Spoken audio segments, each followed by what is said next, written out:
You're watching the KOAM Morning News on Fox 14. Today, the Joplin Police Department leaves a car out for its fallen member so the public can honor the hero who lost his life in the line of duty. And it'd be great to talk about one round of winter weather blowing through, but unfortunately, even after this is done, we've got another one headed our way for this evening, all the way to Friday morning. We'll have the latest from the Skywatch Weather Center. And it's Thursday, and Chef Anthony returns to Studio K. He'll be making us a spice-seared tuna salad. So excited. All that and more coming up.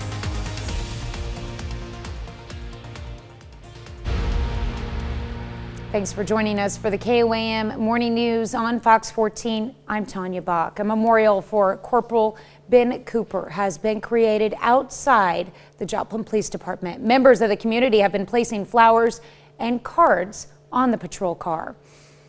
KOAM's Jalen Banks met up with some of the mourners. It's hard. It's hard to know that that he didn't get to come home yesterday.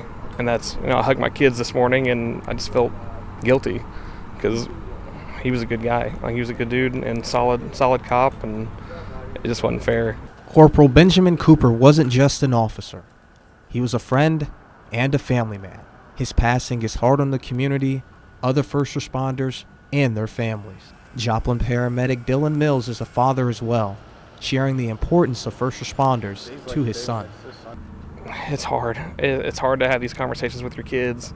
For those of us that are in first responder roles, it's hard because that's an everyday possibility. It's important for him to know that there's people that do a job that is thankless and targeted by criminals and public and people that don't understand it, and it's important for those jobs to exist. He loves cops and loves lights and sirens and all that good stuff, but he understands the seriousness of it. We've talked about it before. And Alyssa Lightfoot's father is a firefighter, and her brother just entered the police academy. It worries me a lot because this is what he's wanted to do his whole life, and just seeing that it's happened in our town just breaks my heart and makes me worry even more about him. She's also entering the arena as a criminal justice major at Missouri Southern and graduated the Citizen Police Academy. Well, definitely when I was going through the Citizens Police Academy, I learned so much from them. They showed me the way. It makes me appreciate them a lot more than I did already, definitely coming from a law enforcement family. But she has some advice that she holds on to. Look past the bad stuff, and you have to realize that, it's not going to be bad every time. You just have to be strong, and you have to pray, and you just have to know that whatever happens will happen, and it'll be fine. Everything's going to be fine. In honor of Corporal Benjamin Cooper, Jalen Banks, KOAM News. JPD plans to move the memorial inside the department this afternoon because of the coming winter weather. Well, 2022 is just getting started, but one site already has its predictions for the most popular baby names of the year. Names.org analyzed data from the Social Security Administration and U.S. Census Bureau to come up with its top picks for baby names this year. For the boys, Names.org predicts Liam will be the most popular name. Following close behind are Noah, Oliver, Elijah, and William. For the girls, Olivia is forecasted to come out on top, with Emma taking the second spot, followed by Charlotte, Amelia, and Sophia. Names.org says it has been 95% accurate with its baby name predictions over the past 3 years. We definitely see some trends there. All right, I was getting a tower cam ready. Reload me there. I heard Liam. Liam. Okay, so the rest of the boys' names, Michael, are Noah, Oliver, Elijah, and William. The girls' names are Emma, number 1, Charlotte, Amelia, and Sophia. I like them. Oh, they're all beautiful names. Yeah. Great names. No, Michael. Yeah, no, I was thinking about that. You and I were having a similar conversation about names yesterday. Yeah. I like that it's not like your traditional top 10 list. And I can say that I'm one of those traditional top Yeah, tens, one right? of my son's classmate, his whole family has, like, their boys are like Right. old school names, like That's cool. family oriented. All right, Tanya, I want to give you a little compare and contrast. Here we are outside of Television City, where we are, of course, awaiting for the afternoon and evening snow to roll through the central and southern portion of the 4 states. Here we are on I-70 up by Kansas City. This is what they're in the midst of. This has been falling all morning long. So once again, if you're headed north, what you're going to run into. Now, eventually, our road's probably going to look like that later on tonight into Friday morning. Our temperatures right now, 27 to 34. Temperatures really going to be not stagnant. We'll see a little bit of a bump up, but really our warmest point was probably when we turned the clock right past midnight right there. So mid-40s for the afternoon. The important part is what transpires here overnight, because our humidity is going to be pretty high all day long, an indicator that we're just kind of going to wait for the skies to pop on us. Now, we are seeing some morning rain. We got this one that just developed out in the western edge of southeast Kansas. We also have snow on Highway 54 going east and west across the state line from Fort Scott into Nevada. I-49 is going to end up being next, and then 49, 69, you work up to the north, and that's that mess that we were talking about when we took that first tower cam, and that's because our morning round one has been dominated up to the north. Now, as we take a closer look at what we've got watches and warnings wise, we do see that the expansion of the winter weather advisories indicated in purple are now all encompassing for the 4 states. Yesterday, it was just these counties up here. We knew that they'd be expanded. But it's impressive in the fact that these extend all the way south past the Red River. They actually make it into North Texas. And then up here where you're going to have anywhere from 4 to 7 inches of accumulation, that's that winter weather warning. So here we go with round one, and then by the time we get to the afternoon, it looks like everybody kind of gets a break. But if you're headed up to Manhattan, please know that it's just you give yourself plenty of time to get up to Manhattan. And if you're headed out to Hutch, and the reason I point these places out is we've got some high school basketball that people will be attending. You get an afternoon gap. Best thing to do is time that out appropriately, still be safe because you're going to run into some slick spots and some snow on the road.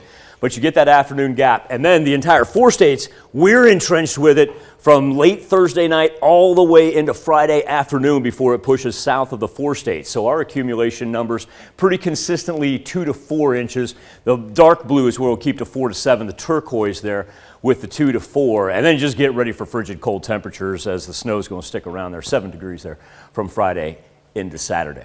We're going to come back with more KOAM morning news. Check in Studio K because Chef Anthony Fisher joining us this morning. We'll be right back after this. Welcome back. We've got Chef Anthony from Pittsburgh High School joining us in studio this morning, and all morning long we've been focusing on tuna. And yes. Earlier this morning on the KOAM Morning News, we made this amazing tuna tartare. I have to say amazing because it's gone now. Well, that's good though. I like it when people enjoy the food that I prepare. That's exactly why I do it, because you expose more people to new things. They learn a little bit more. They build their palates. It doesn't matter how old you are. Try something new. Don't If be you afraid. missed that one, give us a little bit and we'll have it on our website here at KOAMnewsnow.com. So we're going to do a spicy seared tuna steak, and this is absolutely gorgeous. I mean, look how beautiful thick that is. The color's gorgeous on it. So we're going to get everything rolling. What I have here is a pan that's been getting a little warm. I'm going to add a little bit of oil into the bottom of my pan and wait for it to start to shimmer. About what size of tuna steak would be considered a good serving? This is an 8-ounce tuna steak. Really? So, I mean, it's a pretty good sized portion, depending upon where you go. So, Simon Market, he pre-portions them out into an 8-ounce size, and it's just absolutely perfect in my book. Okay. So, I'm going to add a little bit of cayenne to one side. I'm going to add a little bit of paprika. And now this is Hungarian smoked paprika, so you get a little bit of the smokiness that everybody really likes. A little bit of salt, pepper, and then we talked about this last time, coriander. Okay. And I'm not going to use ground coriander. I'm actually going to use coriander seeds, and I'm going to give them a little crush. Break them open a little bit. Because I want all that natural goodness. Now they're going to fall off, but the essence of the coriander is going to stay. So I'm going to put a little bit of that on top. And then I'm going to go ahead and lay that beautiful piece of fish right in there. All right. And I'm going to season my backside. same way. Now, don't be afraid. Salmon, if you have a good piece of tuna, if you have a really good piece of tuna and you trust your fishmonger, and a fishmonger is just somebody who sells fish.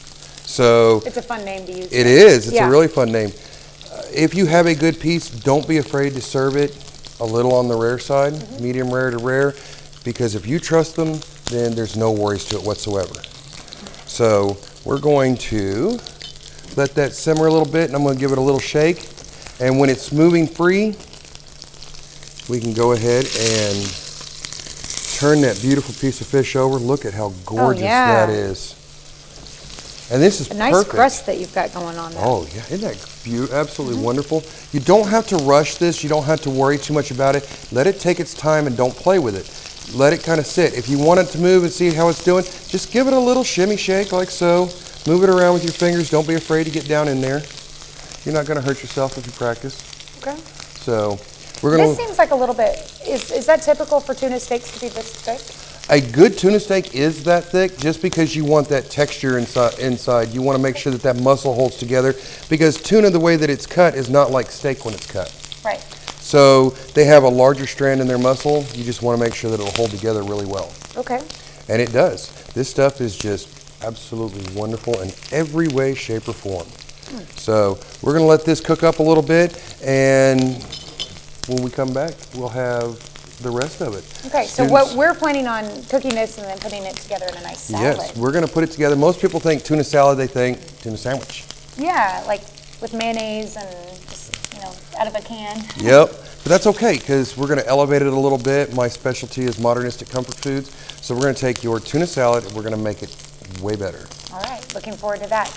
We will be right back after these messages. Welcome back. Before the break, we started searing our tuna with the just right amount of seasonings. Yes, a little cayenne, a little smoked Hungarian paprika, some fresh pressed coriander, salt, pepper. Okay. Real easy. And while this finishes up, you've prepared a lovely dish of greens, but there's something Yes. special about these greens. All of these greens that we have here today are going to be available from Pittsburgh High School by the summer. So we have acquired a new garden that we're going to feature this. It's going to be used in the cafeteria. Students are going to get this, and so fresh that it's beyond anything that you've ever tasted before.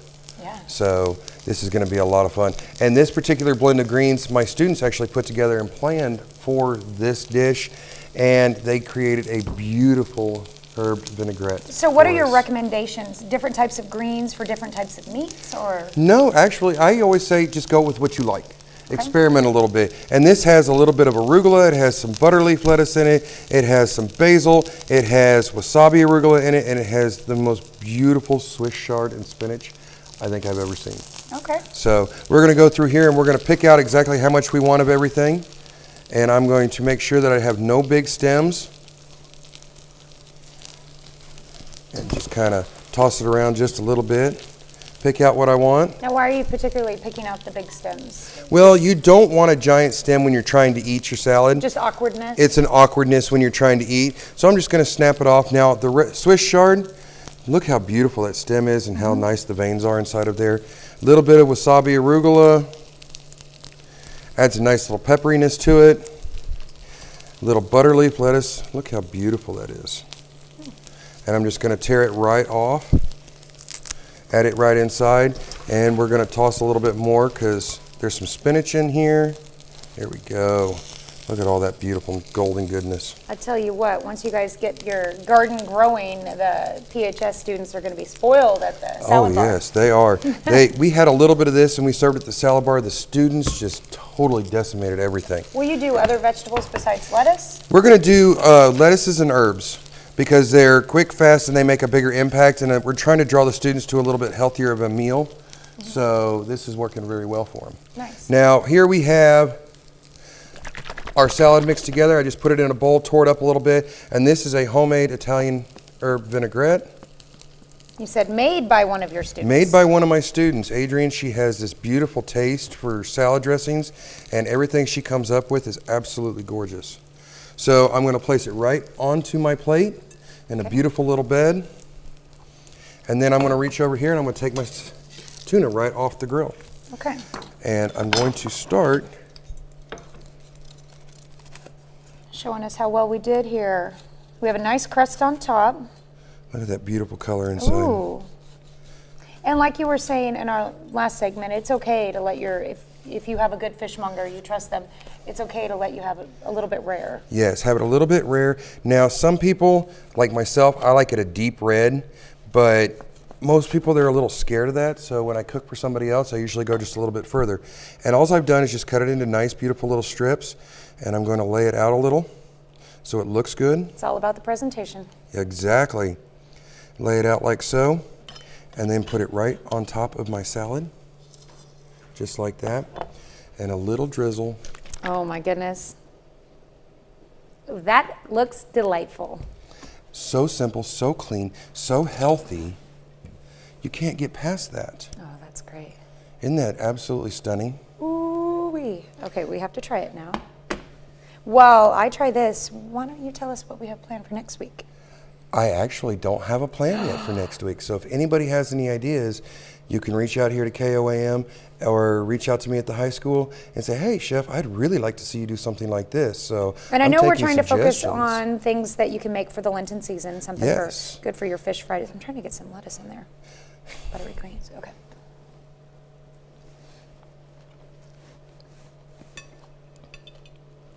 You like that? Isn't that great? Wow, Little spice, little crunch. I'm a fan of tuna now. Well, I'm glad. I'm personally thinking that we're going to do something. I think we're going to throw into the French era and do some cooking in parchment. Maybe whole roasting a fish. Oh, really? Yeah. That sounds exciting. So everything on it, see how it is. It's a beautiful presentation when you do it for the family. And it's just one of those skills that once you learn how to do it, you'll love it. Okay. Well, okay, so we focused on tuna today. Last week we made mussels. We did mussels, and we talked a little bit about seasonings and herbs. Yes. So we're trying to focus in a little bit with the Lenten season because this is the perfect time. This is when all the beautiful fish starts coming out, and you can find it everywhere. So it's a great time to do it. Plus, we're rolling into summertime. You can take any of these skills and use them for just about any fish that you go out and catch. You can do this with salmon. You can do it with flounder. You can do it with halibut. Just whatever you want. Personally, my favorite like this is the tuna, just because of the texture and the flavors that come along with it. Okay, yeah, and this is an amazing dish. And what if you're trying to make a great date night dish too for your significant other? Awesome selection for sure. It is. All right. And a whole new idea for tuna salad. Yeah, for sure. No bread needed. All right, well, thank you so much for coming in. It's a pleasure. Appreciate it as always. We'll see you next week. Yes, you will. We'll be right back. The best.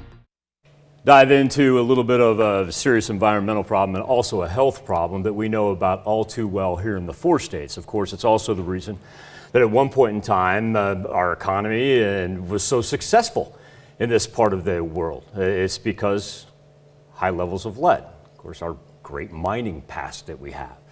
But exposure to lead also causes thousands of deaths each year in the United States. Also cause serious health problems. Look at the studies that we've had come out of the Tar Creek Superfund site, especially in areas like Pitcher, Oklahoma. Well, now there's a new study that shows it's not just us. So there was a large portion of the population that was exposed to dangerous levels of lead early in their childhood. Mandy Gaither with a look at this new research and what could be done to lower your lead exposure risk.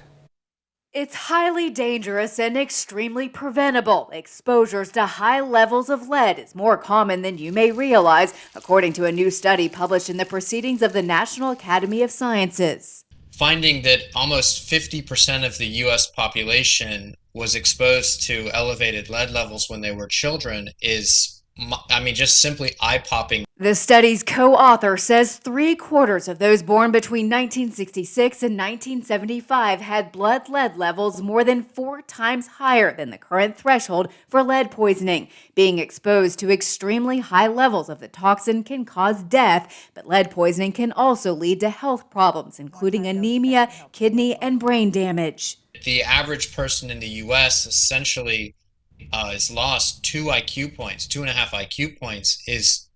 It's just remarkably large the deficit that we have in the U.S. Young children are especially at risk. Now, the most common sources of lead exposure in the U.S. are paint and soil in homes, especially ones built before 1978, says Dr. Aparna Bowl with the American Academy of Pediatrics. If there's peeling paint or chipping paint, either in the interior or exterior, that's something that needs to be addressed. If you have a young child in the house, it's a good idea to take your shoes off before you enter your house. Bowl says to wash off toys and hands before preparing food and run cold water for a minute before drinking it or mixing formula. That can also help minimize lead exposure.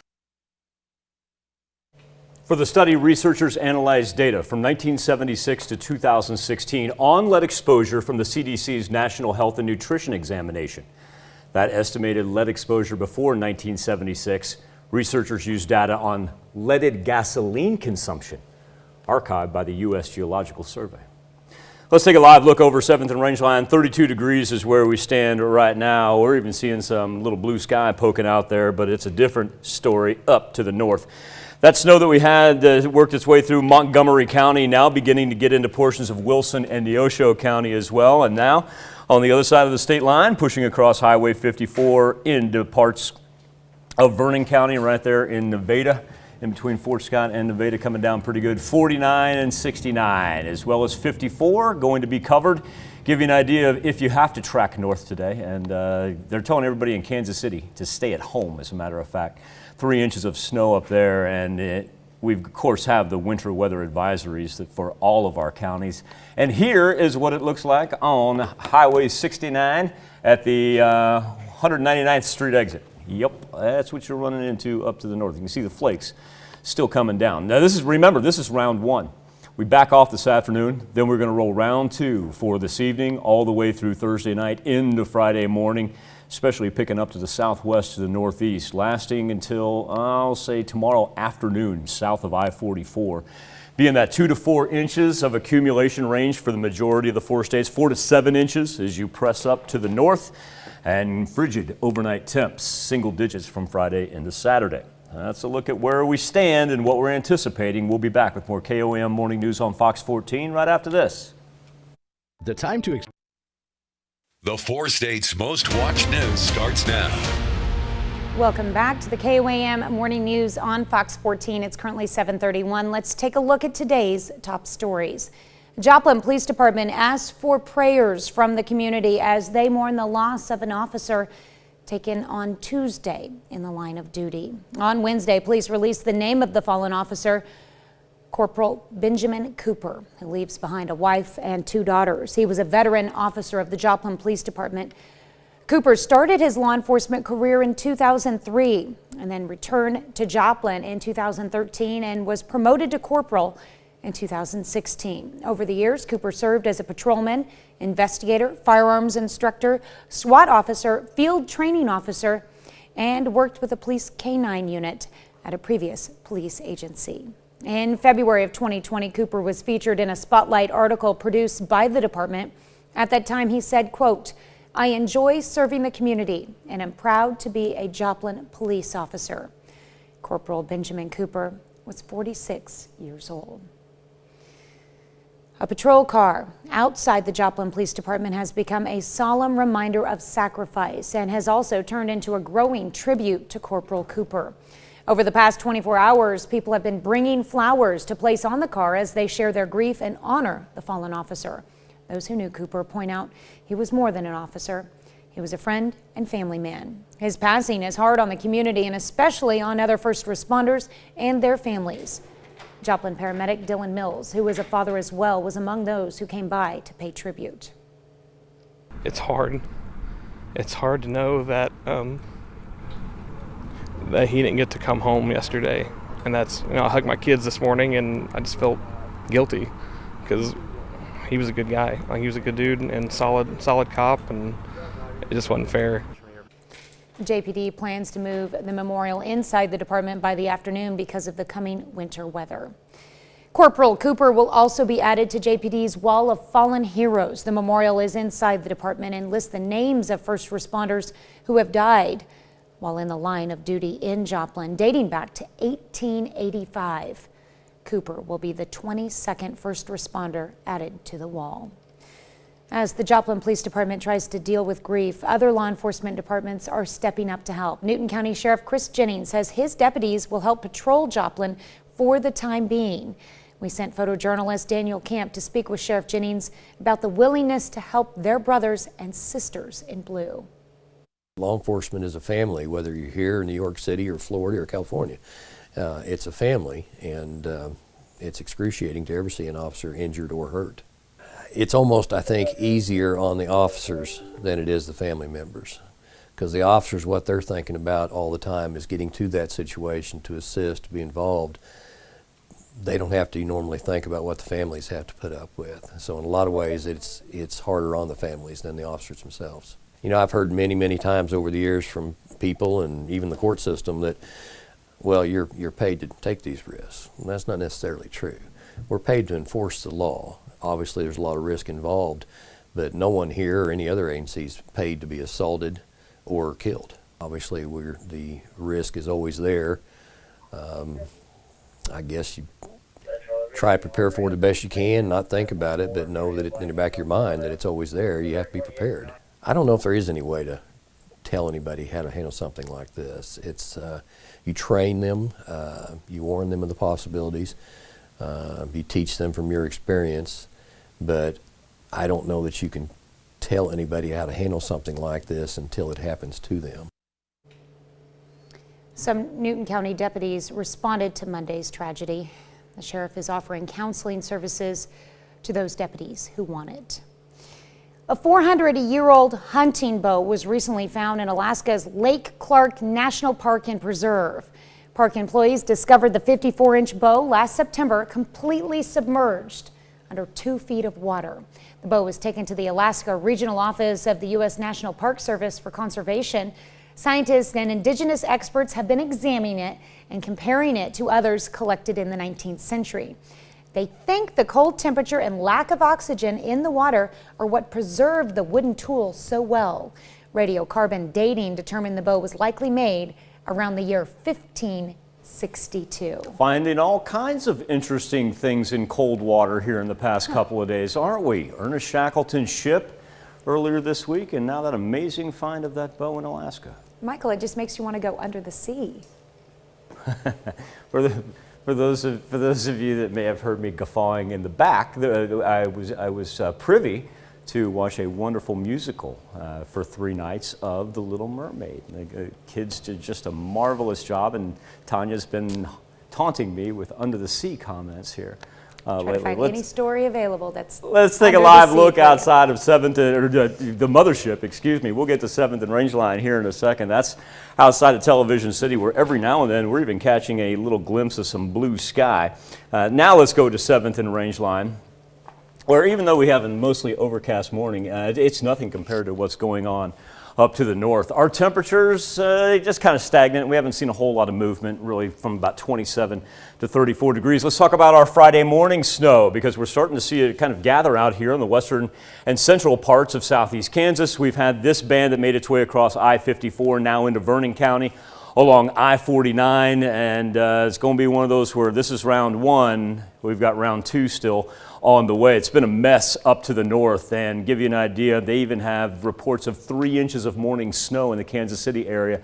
Everybody in KC being told just to stay home, so if you have any trips up to the north today, you may want to put that off until we get some better travel conditions to our north. Ours haven't been too bad, but deteriorating tonight with the winter weather advisory in effect. This is 199th and 69. I'd slow down if I were you, because that's, like I said, it's not going to get much better. Not like it's going to melt anytime soon.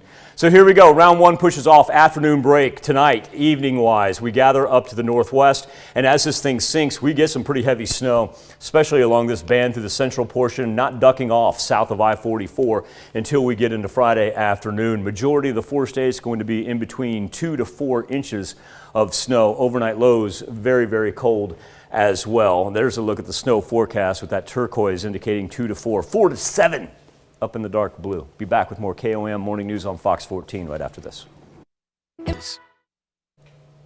We take this time to honor this morning's four-state hero. Richard Stocker was a staff sergeant who served in the United Air Force in 1953, stationed in the Philippines, and while they're a radio intercept operator who flew classified missions. He earned the National Defense Service Medal and the Good Conduct Medal. We thank you, this morning's four-state hero, Staff Sergeant Richard Stocker. This morning for our Something to Talk About on the KOAM News Now Facebook page and our morning Insta poll, the Russian bombing of a maternity ward in Ukraine and whether or not it is what would be considered genocide. Vice President Kamala Harris is in Poland this morning, recently meeting with the Polish president and Canadian Prime Minister. VP Harris stopping short of calling the bombing of healthcare facilities war crimes, however, asking for an investigation into Russia's attack on not only the maternity ward, but other healthcare facilities. Our specific question for you is, do you think the attack on the Ukrainian hospital was genocide? Right now, 96% of you believe yes, that it was. You can take part each and every morning. KOAMnewsnow.com/vote or connect to us via our Facebook page at KOAM News Now. An Arizona baker is working to help a fellow baker, one who's across the world in Ukraine. Jason Berry with the story. John Prisable loves what he does, making chocolate croissants, pastries, and artisan breads at his little shop in Mesa. But right now, his attention is focused on the safety and well-being of his friend and fellow baker, Anna Makushka, who lives in Ukraine and runs a bakery of her own. When the war broke out, their grocery warehouse was bombed, and they immediately made the decision, we can't be in this open hall full of windows. So they just moved right back to their basement bakery. Anna and her staff have been forced to evacuate their brand new bakery in Kyiv following the Russian invasion of Ukraine. That hasn't stopped them, however, from making breads and baked goods underground while the war continues around them. The bakers in Ukraine are working around the clock to help those in need. They've baked 15,000 loaves in the last 2 weeks, in addition to a number of other small products like cookies. And anybody that comes in, they're giving them out. They're feeding soldiers, they're feeding people in the crisis zone, where you have an extreme insecurity surrounding food. They are filling that hole. The owner of the Proof Bakery decided to step up and help the Ukrainian bakers, who only have 2 weeks left of cash reserves and a month's flour supply. Prisable set up a GoFundMe page where 100% of the proceeds are going towards the Kyiv bakery that's feeding hundreds of Ukrainians every day. It's just really cool to feel like we're all the way across the world, but we can still put our foot in and kind of make a little bit of a difference in the way that we can. The Ukrainian baker escaped to Spain along with her 2 young daughters. Her husband stayed behind to fight. The bakery now being run by men who, like him, are required to stay. Coming up next in Consumer News, making sure the donations you're sending to support Ukraine reach a legitimate destination. Don't miss. Millions of dollars in support are pouring in from all over the world to help Ukraine amid the ongoing Russian invasion, with many resorting to Airbnb and cryptocurrency to send immediate help to Ukrainians. But the conflict also creates an opportunity for scammers to take advantage of your generosity. And now the Better Business Bureau is issuing a warning about charity scams. Jen Sullivan has more. The heartache of war in Ukraine has millions looking for ways to help, and the Better Business Bureau is urging you to stay vigilant. Sadly, you see the flip side of humanitarianism, and those are the individuals that look at this particular type of situation and evaluate, how can I take advantage of it? The Better Business Bureau issuing a warning for those looking to send aid abroad. Here are some tips from the BBB to avoid falling for a scam. Ask questions like, can the charity get to the impacted area? Is it experienced in providing emergency relief? And be on the lookout for red flags, like exaggerated financial claims. Another red flag, fraudulent websites.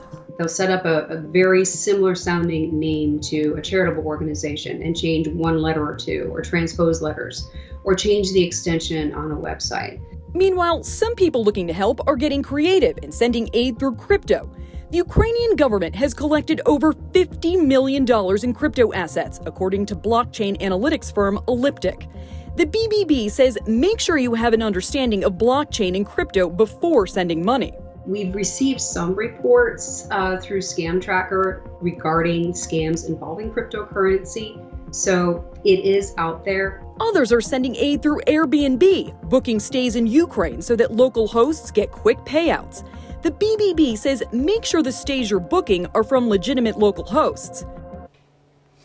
The BBB says you can go to give.org to check out all the supporting charities that are helping out Ukrainians right now. And you can also check out their profiles on our website as well. We'll be right back with more after this. But first, let's take a look at the market prices before the opening bell.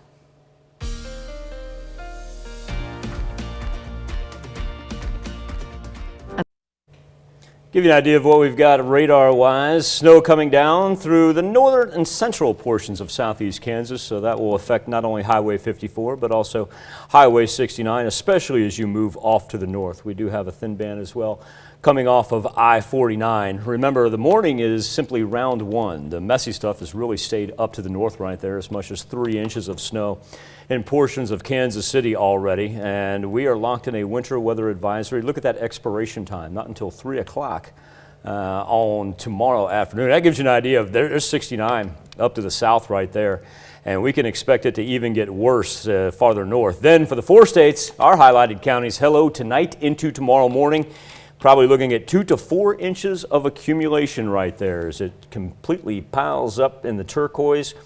4 to 7 in the dark blue, and then remember, from Friday night into Saturday, dangerously cold overnight single-digit temperatures. We'll be back right after this. To this earth. This world is sick. As in Noah's time, God will soon say, enough. Then Christ will return with mighty power. My friends, when will it all end? What is the solution?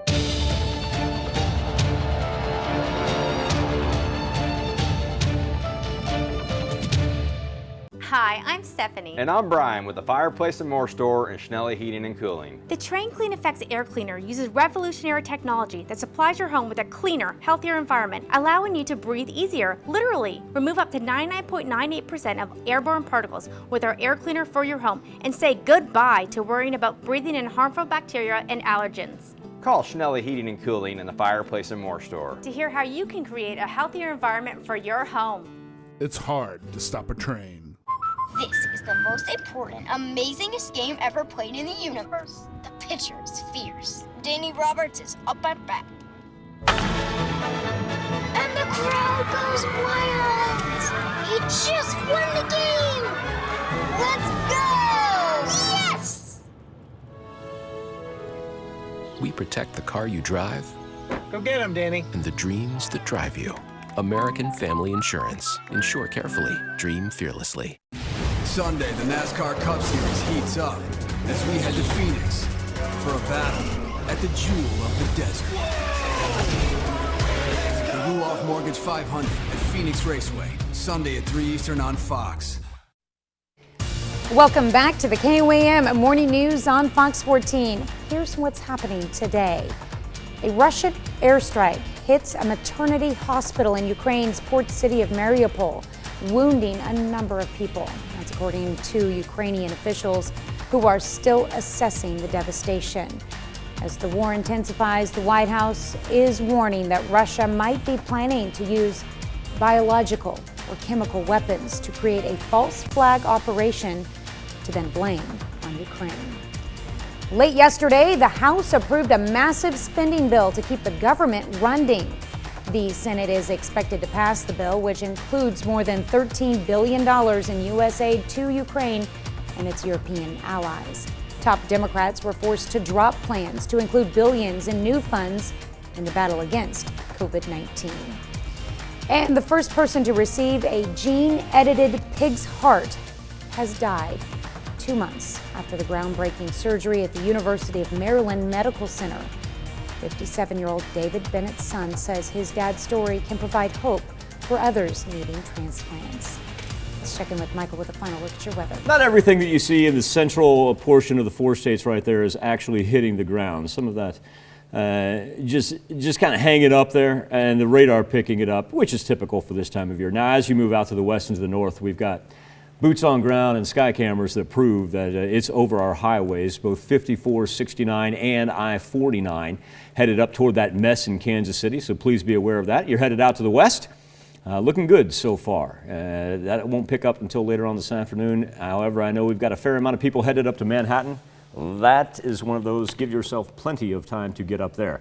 We get an afternoon break from round 1. Then we pick up round 2 for later this evening, carry us from Thursday night. Heavy snow then from late Thursday into early Friday morning. And really not getting on the other side of 44 until we get into Friday afternoon. 2 to 4 inches of accumulation for the majority of the 4 states. 4 to 7 if you head it up to the north. And remember, single-digit temps. That'll be negative wind chills from Friday night into Saturday. Well, women's shelter in Las Vegas is getting some furniture that has recently seated some famous behinds. Yeah. Ashley Furniture donated about 3 rooms worth of barely used furniture to the Shade Tree, which helps women and children in crisis. Furniture was lightly used at the Academy of Country Music Awards earlier this week in Las Vegas. While there, country music stars and members of the media used it. The furniture has now been moved to a common room where people living in the shelter congregate in a home-like environment. Hey, as long as it's being put to a good use. That tis the important thing.